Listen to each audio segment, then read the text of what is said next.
Eu estou com o gerente de integração de excelência do CREA Pernambuco, Conselho Regional de Engenharia, o engenheiro civil Ivan Carlos Cunha.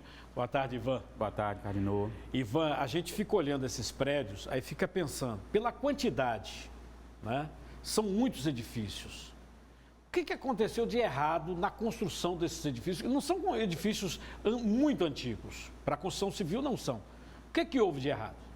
Na realidade, cada caso é um caso, né? Teria que avaliar cada um deles. Mas a gente sabe, né, que existem 3 fatores que levam à deterioração e, consequentemente, à possibilidade de patologias numa construção. Uma é o modelo, a forma de construção. Outra é a manutenção da edificação, a necessidade de manutenção. E um terceiro é o uso, né? Mudança de uma janela, mudança de uma estrutura, mudança do uso mesmo daquele local que foi previsto para uma situação e às vezes é utilizado para outra. Você me deu até um exemplo. Você vai, a pessoa fez o prédio, aí botou uma academia em cima. Pois é. A pessoa batendo lá em cima, o prédio não foi feito para isso. Ter vibrações que podem ocasionar problemas naquela estrutura, né? Então, por isso que o CREA sempre orienta a necessidade de ter profissionais contratados, seja para execução, seja para manutenção, para que as condições daquela edificação sejam avaliadas por um profissional competente. Agora, a gente está mostrando aí, né, esses problemas aí em Rio Doce, em Olinda, só que tem mais problemas, tá? Ex-moradores denunciam que 4 prédios interditados desde 2007, eles correm risco de desabar. Vê comigo, olha o que está acontecendo. São 7 prédios, cada um com 16 apartamentos, que foram desocupados em 2007.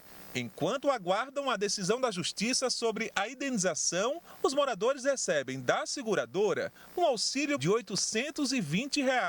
Mal dá para pagar um aluguel e ainda há atrasos nesse auxílio aluguel. A seguradora deposita no dia 5, a gente só recebe no final do mês. O motivo da desocupação apontado pela Defesa Civil na época foi o risco de desabamento dos prédios. 128 famílias tiveram que deixar os blocos que ficam na Rua 18, na 4ª etapa de Rio Doce, em Olinda. Dona Severina, de 73 anos, ela foi a única dos 7 blocos que se recusou a deixar o local e até hoje vive no apartamento. Eu não tinha para onde ir.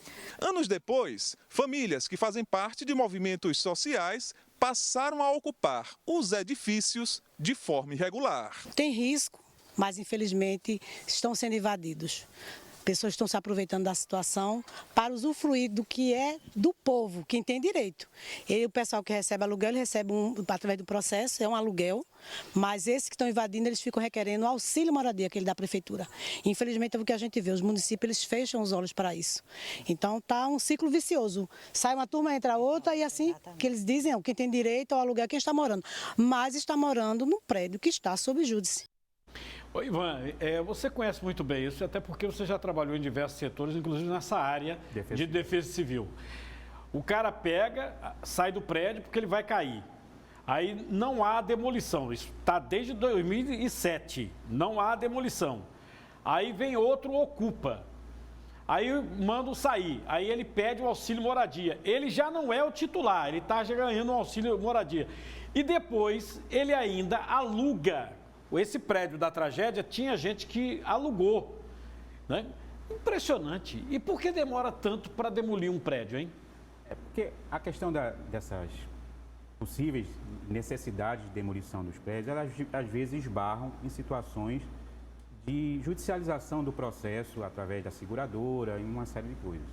O que o CREA está buscando fazer, sabendo da dificuldade também dos municípios, mas que eles também têm a sua responsabilidade, envolvendo todos os entes que possam contribuir com essa questão. Nós temos, desde 2021, nós temos nos preocupado com isso, criamos um fórum permanente de discussão sobre o tema da inspeção e da manutenção, e especificamente sobre essa questão dos prédios abandonados, que é desde a década do início dos anos 2000, né, onde foram levantados mais de 300 prédios em algumas cidades da região metropolitana. É preciso uma discussão sobre o grau de risco das edificações que foram feitas avaliações no passado. Ou seja, independente da justiça, fazer saber ao Poder Judiciário para determinar a demolição e o processo continuar andando. Exatamente.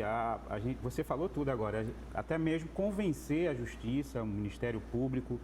A gente está puxando essas entidades para participarem desse fórum, para compreenderem os processos que levam a essa situação. Mas o que é mais importante, aquilo que tem risco não pode ficar sujeitando até porque vai matar mais possibilidade de mais vítimas. Né? Ó, no bairro de Rio Doce ainda, né, 2 prédios que correm risco de desabar foram desocupados às pressas. Né? Os imóveis tinham sido interditados em 2002, tá? 2002. Há 5 anos foram ocupados de novo, vê só. Os 2 blocos que começaram a ser desocupados pela Defesa Civil de Olinda ficam na rua Professor Enio Carlos de Albuquerque, na 4ª etapa de Rio Doce, em Olinda. Os moradores disseram ter escutado estalos. Uma pessoa escutou desse lado de cá e outra pessoa escutou desse lado de cá. Tive que sair porque eu vi a hora cair por cima da minha pessoa, entendeu como é que é? Muitos moradores abandonaram os apartamentos e foram para um abrigo. Eu fiquei com medo de entrar, eu entrei rápido, peguei o documento e saí. E a gente saiu e foi para lá, dormir lá. E a gente tá assim, né? Pedindo socorro, né, que veio ajudar a gente, né? 3 casas construídas ao lado dos blocos também foram interditadas. Luciene morava em uma delas. Ele disse que vai interditar, que eu procuro a associação para dar o nome e que ia ser um auxílio moradia. Agora, de quanto o valor, eu não sei. Os blocos, que têm 4 andares e 24 apartamentos, já tinham sido interditados pela Defesa Civil em 2002. A Justiça havia determinado que a estrutura fosse demolida pela seguradora de imóveis. Há 5 anos, o local voltou a ser ocupado por 34 famílias que não tinham onde morar. O secretário da Defesa Civil de Olinda disse que vai cobrar da Justiça a demolição do prédio. Esse problema se arrasta desde o ano 2000. Vamos fazer um ofício para a Caixa pedindo e ao juiz, fazendo com que haja celeridade nesse processo de demolição. É um problema danado. Você quer ver? Eu estou aqui com o Ivan, do Conselho Regional de Engenharia, e um outro assunto, porque não é só Olinda. No centro do Recife, né? É outra preocupação. Agora mesmo, o Cinema São Luís, né, a obra parou. Aliás, eu estava até numa entrevista contigo há alguns anos, né, sobre essa questão do Cinema São Luís. A gente fez a denúncia, a prefeitura foi lá e interditou parte. E agora a obra parou, está com tapumes por causa do reboco da marquise, que está, inclusive, caindo, né? Comerciantes, moradores reclamam, né, do perigo, porque é um perigo, tá? Vê comigo no ar, dá uma olhadinha. A placa que indica um gasto de mais de R$ 1.300.000 para a reforma do Cinema São Luís está na parede. De acordo com moradores e comerciantes da área, ela foi colocada aqui no início de 2022, com previsão de conclusão do serviço em 6 meses. Um ano depois, o cinema mais tradicional do Recife, fundado em 1952 e que é patrimônio histórico e artístico de Pernambuco, continua fechado. Dona Vera tem um salão de beleza na rua lateral ao Cinema São Luís. Ela diz que o equipamento fechado prejudica demais os comerciantes. O movimento caiu muito aqui, depois que o cinema fechou. E o cliente também diminuiu, não é? Porque o pessoal acha a rua muito deserta. Tem cliente, até às vezes já chegou a ter cliente que fica com medo de vir. Na mesma rua tem um prédio residencial. Seu Williams é porteiro daqui há 26 anos. Segundo ele, a rua sem movimento põe medo nos moradores. E depois do São Luís fechado, até assaltos são registrados aqui em plena luz do dia. E ficou aquele deserto, aquele breu aqui. Teve um dia desse mesmo que teve um assalto aí, né? O cara com a faca roubou o menino, a bicicleta. Era de dia, era cedo. Acabou o centro da cidade. A obra parada do São Luís ainda oferece riscos a quem passa pela calçada da Avenida Conde da Boa Vista. A área onde fica a marquise recebeu tapumes para proteção, porque o reboco do teto está caindo. Mas no local as lojas não foram fechadas. Mesmo oferecendo riscos, comerciantes e clientes têm acesso livre ao local e sem previsão de a obra acontecer de fato. Não, e Marquise caindo tem matado um bocado de gente, né, em diversos bairros, inclusive bem pertinho daí, 2021 ali, nós tivemos uma cuidadora de idosos que morreu porque uma parte de um prédio caiu em cima dela, ela foi levada às pressas ao hospital e veio a óbito, né? Então é uma coisa muito séria. Através de nota, a Fundação de Patrimônio Histórico Artístico de Pernambuco, a Fundarp, disse que em 2022 o Cine São Luís passou por obras para a implantação de um novo sistema de refrigeração, de ar-condicionado, correção de problemas de vazamento de cobertura e das instalações elétricas. Nas chuvas do dia 6 de fevereiro de 2023, houve vazamento generalizado no telhado do cinema, contribuindo para o agravamento do risco de despreendimento de placas na área interna. Por motivos de segurança, foi decidido pela interdição total do Cine São Luís para a elaboração de um projeto emergencial de correção dos problemas ocasionados pelas chuvas. A nota diz ainda que a licitação para a obra do São Luís está em fase de processo. Sobre a insegurança na região, a Polícia Militar disse que reforçou o policiamento aí na área por meio da Operação Boa Vista, que busca combater crimes como furtos, roubos e tráfico de drogas no centro do Recife. Esse, Ivan, é um prédio histórico, não é, que começou uma obra, veio a chuva, o teto deu problema, aí eles pararam a obra para fazer um novo projeto. Quer dizer, é muito dinheiro público e tome projeto. A prioridade deve ser sempre para a questão da manutenção daquilo que possa ter risco, né? E depois cuidar de outras situações. Áreas centrais, como o centro do Recife, tem muitos problemas como esse. Precisa um olhar atento das prefeituras e dos proprietários também, porque muitas vezes é por falta de manutenção. O síndico precisa saber que ele tem responsabilidade na hora que não tem uma manutenção. Existe uma lei estadual que estabelece a obrigatoriedade de inspeções também em edificações condominiais. Então, é preciso que se tenha um olhar atento de todos os entes, de todos os responsáveis pela edificação. Isso está acontecendo em todo canto. Teve um outro desabamento, parte de um galpão, de uma cervejaria no bairro do Jardim Jordão, já na área de Jaboatão dos Guararapes. Segundo as informações de funcionários, o galpão estava desativado e não havia expediente na hora do desabamento. Todo o imóvel foi interditado pela Defesa Civil lá em Jaboatão. A rede elétrica foi desligada, né? Os proprietários foram notificados para que tomem medidas necessárias para que os problemas estruturais não se agravem. Não houve feridos, porque esse galpão era de uma cervejaria que eu acho que nem existe mais, né? Mas estava lá, abandonado. Se tivesse gente, pelo amor de Deus. É em todo canto, né, Ivan?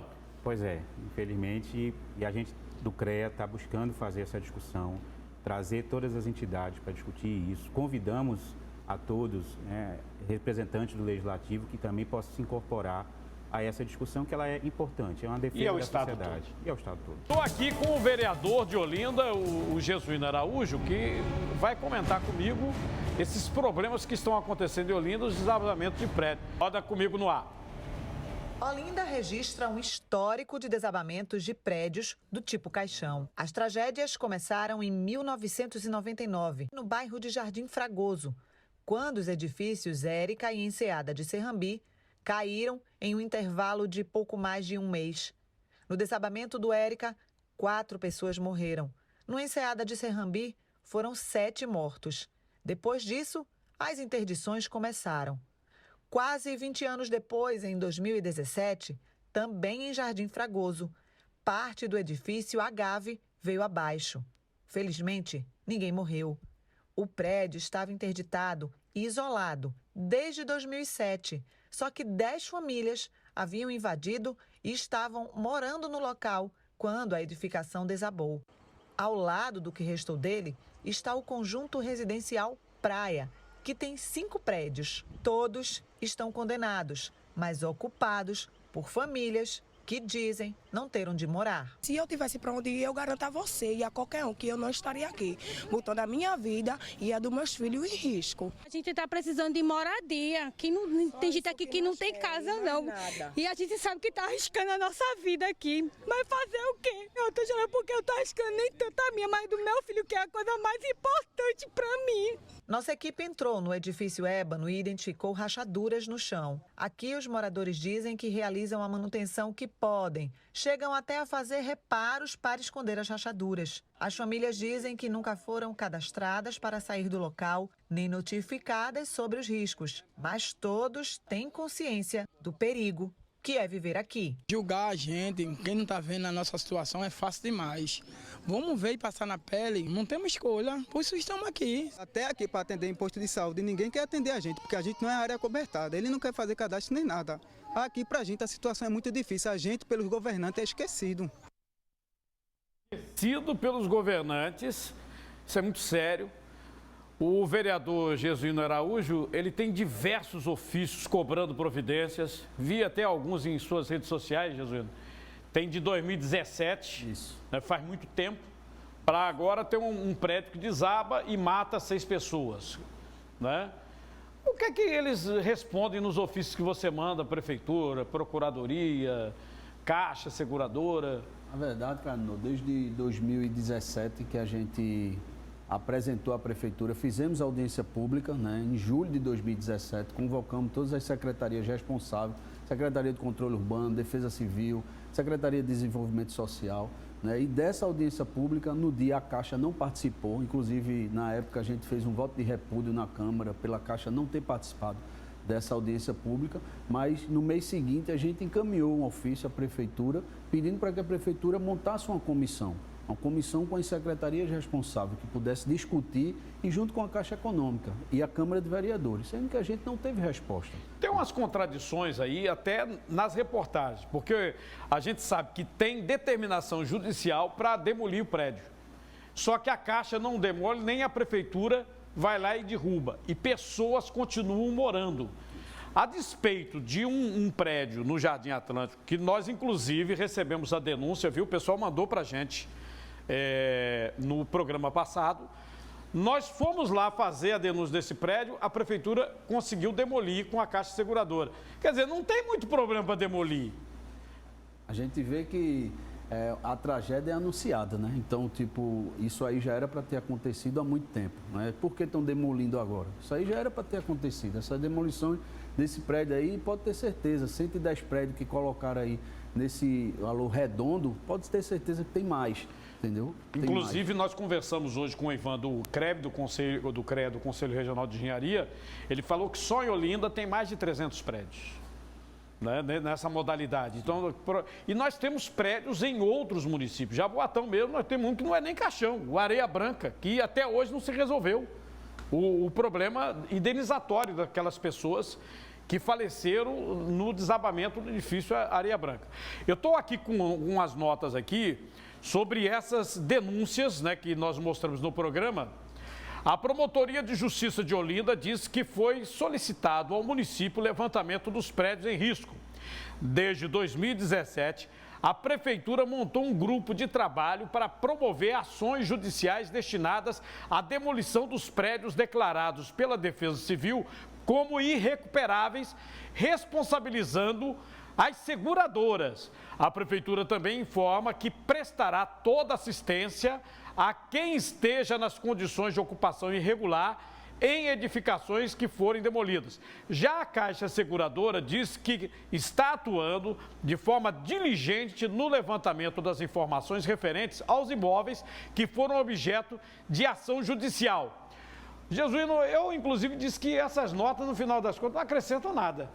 Porque a Prefeitura diz que tem conhecimento, inclusive a partir da sua audiência pública, sua convocação 2017. Isso. Só que de lá para cá só veio demolir agora, depois da tragédia. Isso, de lá para cá só veio demolir agora. Então a gente sabe que desde 2017 e a Prefeitura não mandou nenhum ofício, não mandou nenhuma comunicação para a Câmara de Vereadores. Então a gente fica sem resposta da Prefeitura. Nesse momento, o que os vereadores de Olinda podem ainda fazer para até aproveitar o embalo, infelizmente, das vítimas, esse constrangimento hoje no poder público, para que tomem providências para a coisa realmente andar.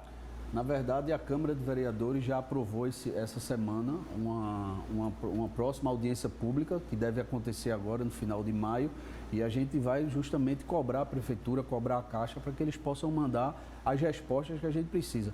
E principalmente, Cardinô, a Prefeitura ela precisa fazer um trabalho mesmo na habitação na cidade, para esses moradores. A lei orçamentária desse ano, a gestão colocou R$32 mil. Como é que Para fazer casa? Para fazer casa. Como é que você vai fazer uma casa com 32 Deixa eu só mil? comentar, eu sei que não é seu município, 3 shows apenas no âmbito do Recife, 3, tá? De R$600 mil. Agora, recentemente. E vem São João aí, né? Sim. Agora, recentemente, 600 mil.